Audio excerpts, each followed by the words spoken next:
When I bought my 2003 Torch Red Terminator Cobra, the car was advertised as a non-dealer prep car, which means it was picked up at the dealership with all the plastic on it before they washed it or did anything to the car. And it was picked up by the first owner of the car and taken home with the plastic on the seats, with the plastic on the bumpers, without the dealership taking off any of that plastic or washing it for the first time. The reason a non-dealer prep car is so desirable is because you have everything the car came with from the factory, all the stickers, all the plastic, all those things, and you get to unwrap the car yourself. Now, the other reason why people really like a non-dealer prep car and advertise them as non-dealer prep cars is because they were never washed by some wash boy at the Ford dealership who might have some old dirty rags who scratched up the paint, who just get the car cleaned up so it can be sold. And so a lot of people who really take care of their cars will ask to have them non-dealer prepped so they can bring them home themselves and wash them the proper way with microfiber towels and soaps and make sure that they don't get scratches on them. So this car had 43,000 miles on it when I bought it, and it is a beautiful car. This is exactly what you would expect to get if you bought a low mileage red Terminator. So this car's paint has always been taken care of. The previous owner was very good to the car. It might have seen a automatic car wash at some point, I don't know. But the car did have some light swirl marks on it, which all cars have. Every car, if you go up and look at it with a bright light, you'll see that it's got some swirl marks in the paint, and that just comes from washing the car. Maybe it wasn't dried off with the right microfiber towels. Maybe they used a beach towel or an old t-shirt to dry the car. That's just something that goes with used cars. And even looking at new cars on the dealership, you can see little light swirls in them. But it is a well-known fact that torch red and black and some of the bland flat colors without metallic in the paint do show swirl marks a lot easier than the metallic colors. And so this car had some of those swirl marks that started to bother me, and under fluorescent lights, gas station lights, sodium lights, work lights, you can really see these little scratches and the cloudiness to the paint. So as you can see here, this is what the paint looked like on this car, and this was not an abused car. This is a car that has always been taken care of and loved and garaged, but it does have 43,000 miles of driving around, being in the sun, being washed, and little scratches are going to happen. Now in the daylight you don't see any of this, but in the garage lights you really can see the harshness. And that harshness is really depressing when you're in the garage all the time looking at the car. So I finally got the right buffer. This is a Torq X kit, and Chemical Guys sells these, and this is what my friend always used when we did mobile detailing together. He owns a business and I helped him for about 5 years, and so I watched him, and these don't just spin, but they oscillate in a circular motion. They're actually called random orbital polishers, and so they do a nice motion that prevents swirl marks. So here I'm just cleaning the car off with some spot-free water, and then I'm going to go through and clay bar the car as well to get all the contaminants out of the paint. But I didn't want to do this to my car until I had one of these polishers myself, and I was always going to use my friends or have him do it, and it just got down to the point where he had moved away for a little bit, and I had some other friends who wanted me to do their cars, and so I went ahead and just made the investment and bought the polisher and the pads. And the pads are different grades. It's kind of like sanding your car. These compounds are kind of like a gritty paste that will have kind of like what a sandpaper would have if you look at it that way, where you're lightly using a polisher to sand the top layer of clear coat off the car where all the scratches are. So you don't want to do this a whole lot, and if your car's going to sit out in the sun a lot, it will fade more quickly because of that. So here I am just clay barring the car, getting it all cleaned up and ready to go, and then drying it off, because that clay bar, you keep it lubricated and it's going to get the car really wet from doing that. But anyway, I finally got the courage to go ahead and do this to my own Cobra. I've been waiting, 3 years now I've had the car, and finally I've just had enough of seeing these little light swirl marks, and it's just kind of depressing to see the slight oxidation in the paint from the 43,000 miles the car has had out in the sun. So this is a 38 is what they call it. Chemical guys has kind of weird names for their stuff, but this is the lightest compound that they have, and it's a kind of a final grade polish. And so I started out with this one just to see if the car was going to need anything more aggressive than this, and so that's how you want to start out. And so I wanted to do this first just to get the cloudiness out of the paint, get the oxidation out of the paint, and see what I'm dealing with as far as these light scratches go.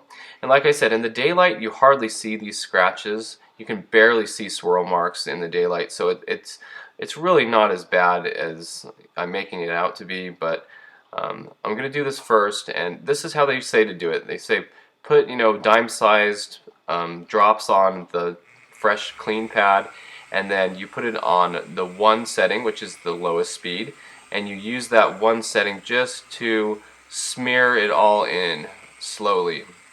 And so this will give you a nice coverage, evenly distributed across the car. And I'm just doing this front section of the hood here below the heat extractors. You're supposed to go in little sections at a time, because if you try to do the whole car, the compound will get hard, it'll get cloudy, it'll dry. It's really not worth doing. So I just wanted to do this. And so now you turn it up to the higher setting, which on this particular one is a 6, and this goes higher RPM, and it will do the nice oscillation, and you let the buffer do the work. You don't push hard, and you don't try to rush it and move it back and forth as fast as you can, because it's this oscillating motion that the random orbital polisher is doing, which is doing the work.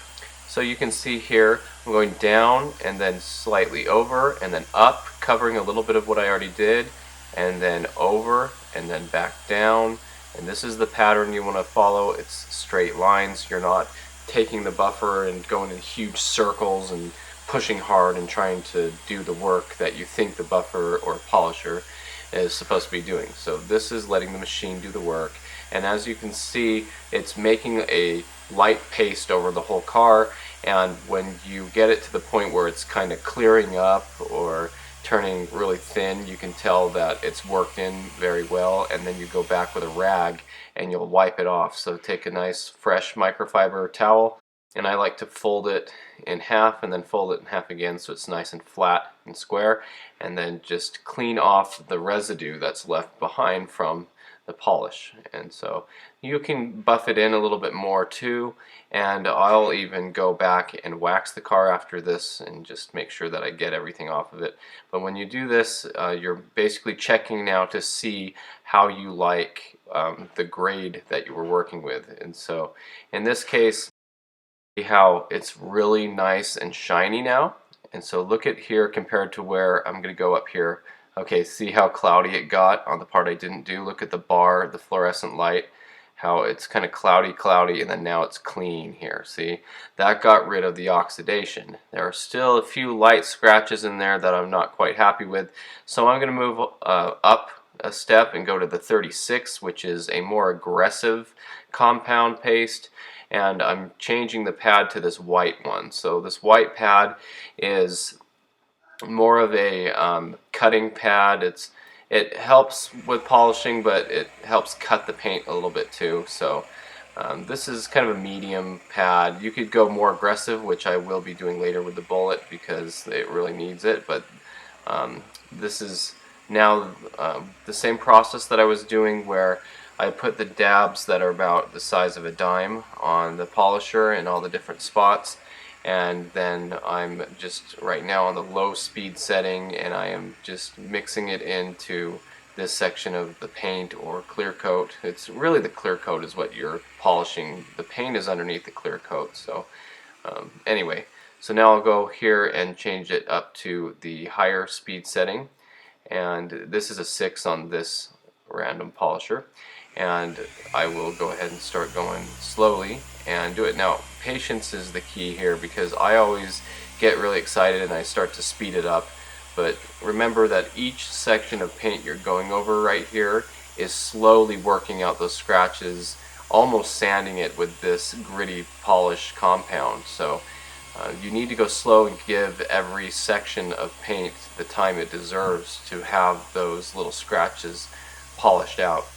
Now, I'm not going with a very aggressive polish. I could probably even go one step more aggressive than this, but I want to keep as much of the clear coat on the car as possible. I don't want to just totally cut through this paint or the clear coat and cut that top layer off completely, because every time you do this you are removing a little bit of your clear coat, like I said. So there will still be some very fine little light scratches or swirl marks you'll see with these lights, and I'm going to pull out the big light here. I have work lights, and those are very harsh. They're super bright and you can see every little light scratch. And so, you know, with the fluorescent lights in the garage, this is really going to clean it up nicely. And that was kind of my goal, so that when I walk in the garage the car doesn't look terrible under the fluorescent lights, but even the more aggressive lighting will show a little bit of light scratches, and that's okay with me because I'm not trying to go too aggressive. Like I said, I can always do more later if it starts to bother me, but this is the level that I wanted to go with the car, what I felt comfortable doing with the car. I might as well put on my safety goggles and some ear protection, because you are dealing with a high RPM machine and anything could get kicked up and hit you in the face with this. And as far as the ear protection goes, I just want to protect my hearing. It's not really loud, but I did notice, you know, the machine puts out a good amount of noise, and when you're done you can kind of hear that it's aggressive. So I said go ahead and put on the hearing protection and do this, because I'm spending hours doing this. This is going to be over a few days that I do this, and it's several hours, and so you might as well have some hearing protection on there to make sure that everything's okay with that. So now I will clean it up a little bit here, get the residue off, and we'll take a look at it. So we're going to look through it now, and keep an eye on the fluorescent light of the garage.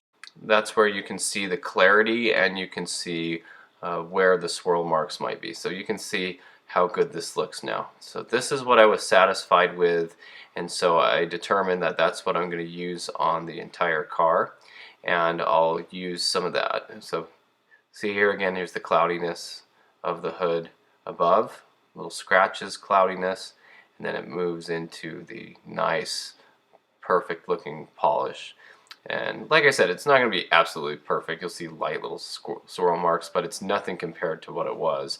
And so now here's some wax that I have. This is Carnauba Wax. It's actually what my friend used in the detail business. I bought a gallon jug of it from him. What I like about this wax is it's not really aggressive like a Meguiar's Gold Class or the other ones that I do use for my cars. This is just kind of an intermediate wax, which you don't have to polish it as much. It's really easy wax on, wax off, and it puts a nice protection layer on there without any grittiness to it like a wax would have, because the waxes usually have a little polish in them.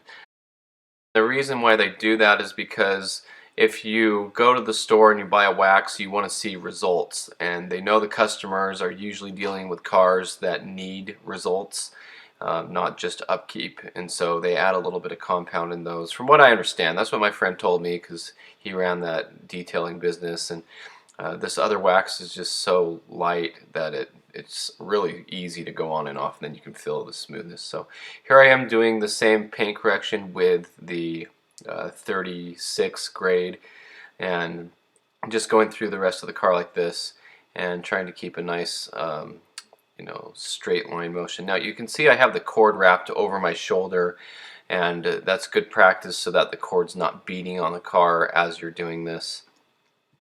And now here back with the final pad and the polish here to do the final touch-up on this section of the car. So here's the polished section of the car. Look at the reflection of my hand, and then as I go to the center of the hood where it hasn't been polished yet, and you can see there is a reflection, but not as deep. So back here you can see, you can actually see my finger and see a little bit of the detail there. Now, like I said, this car is already in really great shape. There's not tremendous results, but there are definitely good results. And so you can see here on this section compared to this section here, with the fluorescent light acting as a good example of detail and crispness. So here's the side of the fender. See those light swirls? And there's a little bit of polish on the end there. And then now looking at the top here of the section we just did. So there's definitely a big improvement, especially under these harsh lights. See, there's the side, a little bit of polish on the top there, so that's not scratches, and a little bit of water from when we clay barred it. But overall, this is starting to look really, really good. It's pleasant to go in the garage and look at the car, and you can just see the reflection is very deep now. It looks like a brand new car, and this is what I'm excited about, because this is what I really wanted to accomplish.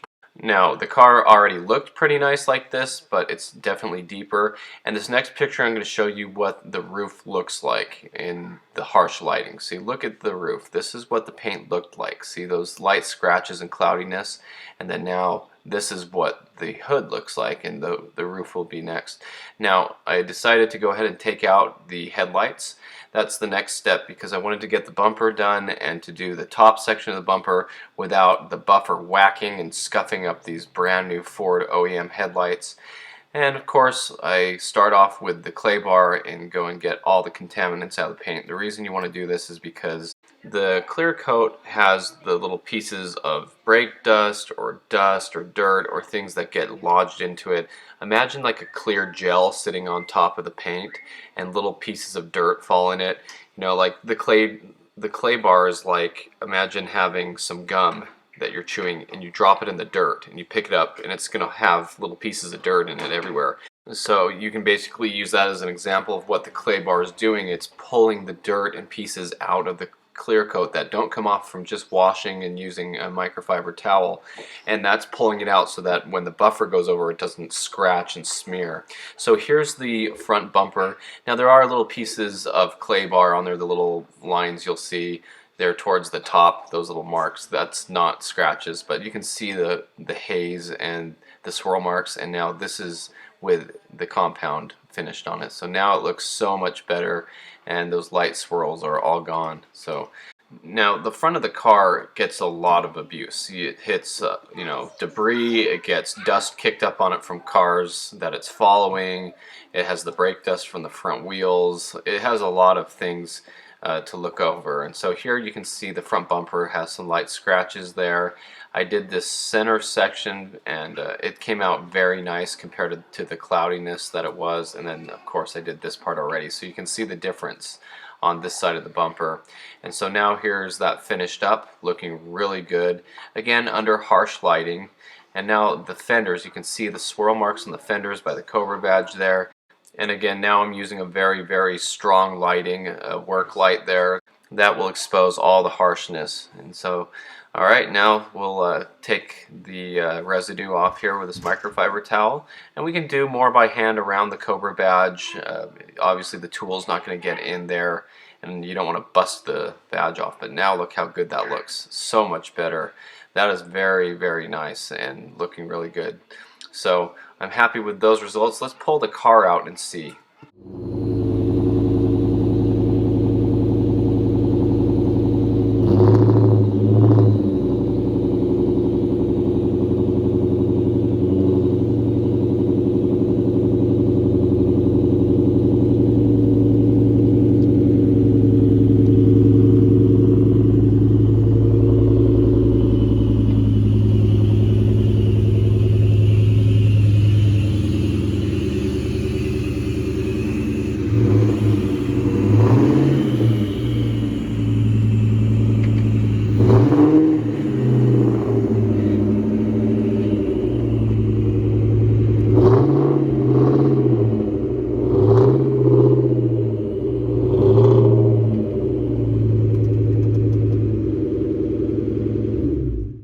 Now out in the daylight, the car looks fantastic. The whole front of the car is finished from the windshield forward at this point, and so you can see how good that looks, and in the daylight it's going to look good anyway. So looking at the pad, this is everything that's getting pulled out of the car. Remember that we had already washed the car and clay barred it, and then using the polish, it's still pulling oxidation and stuff out of the paint. So looking really good. So I pulled the car out into the driveway where I'd have a lot of room to work, and then as it got dark I could use these lights, and the side scoops were the next part that really bothered me. This car had really awful looking side scoops. I couldn't believe how faded they were, and I just don't think they were ever polished or waxed right. And so again, with harsh light on them, they're going to look a lot worse than they are. So I put some masking tape inside the vents so that I wouldn't screw those up. And I actually did a couple different stages on this and went more aggressive to the 34. And these are just not going to clean up as good as the rest of the car. They are fiberglass or plastic. They're a different material, and the paint and the clear coat do act differently on them. So again, they're going to look differently in the daylight, so I didn't want to hurt them or take too much of the clear coat off or ruin them because they are different than the rest of the car. So they came out pretty good, a lot better than they were. So now going down the side of the car, more clay bar, doing the doors. You'll see here with the harsh light on it, you can see those light swirls all down the side of the door. And again, this is what a torch red car is going to look like with this lighting. And this is a very good example of a really nice torch red car. So see those swirls? And now over here into the section that I just finished, you can see that the swirls are virtually gone. You'll see light traces left, but again, I'm not going too aggressive with this, but definitely cleaning it up and polishing it out. It looks like a brand new car. This is definitely what I wanted, and these are the results I was looking for. So it was a really nice night to be doing this. I really enjoyed getting this car cleaned up. It's a lot of work. I've probably spent 8 hours or more, and I'll still have a little more to do, but this is something I wanted to do, get the cloudiness out of the paint, get those light swirls out, and keep the car waxed and wash it properly from here on out, and the car should be fine. So you can see the playlist to this car, everything I've done to it. I put it at the end of every video, and that way you can go back and see from when I got it to all the things I've done. And if you want to check that out, go ahead. But thanks for watching. I hope you enjoyed this video, and stay tuned for more Mustang content.